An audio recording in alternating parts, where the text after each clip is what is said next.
la province de Ningxia, dans le nord-ouest de la Chine. Ici vit 1/5 de la communauté Rouï du pays. Avec 10 millions de personnes, c'est la plus importante communauté ethnique de Chine. Les Rouïs sont les descendants de commerçants persans et arabes. Installés ici depuis le 7e siècle, ils sont bien intégrés. Et dans un pays où la liberté religieuse n'existe pas, ils bénéficient en quelque sorte d'un traitement de faveur, sous l'œil toujours attentif d'imams nommés par le gouvernement et au discours bien rodé. Les musulmans sont libres ici. Les pratiques religieuses sont protégées par la loi et c'est bien pour nous. Bien entendu, être un musulman en Chine, ça veut dire respecter la loi. Rien de ce que l'on fait ici ne peut être illégal. Comme tous les musulmans, les Rouïs étudient le Coran depuis leur plus jeune âge. Mais leur niveau d'arabe reste limité et beaucoup intègrent donc ces écoles coraniques, des écoles où l'enseignement de l'islam côtoie celui du petit livre rouge de Mao.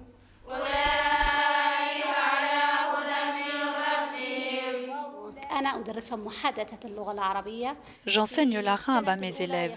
Beaucoup arrivent ici avec de très faibles notions linguistiques. Mais au bout de la seconde année, ils sont capables de tenir, de dialoguer. Et à la fin de leurs études, ils sont capables de travailler en arabe et d'avoir de véritables conversations dans cette langue. Ici, l'influence du Moyen-Orient est visible partout. C'est toute l'économie de la région qui tourne autour de l'islam, avec toujours cette petite touche de tradition chinoise. Nos traitements sont essentiellement axés sur les ablutions que l'on pratique avant d'entrer dans une mosquée. C'est l'influence du courant du Proche-Orient et de l'Iran. Nous avons également ajouté des techniques venues de la médecine traditionnelle chinoise, ce qui fait qu'au final, nous pratiquons des techniques sino-musulmanes vraiment très spéciales.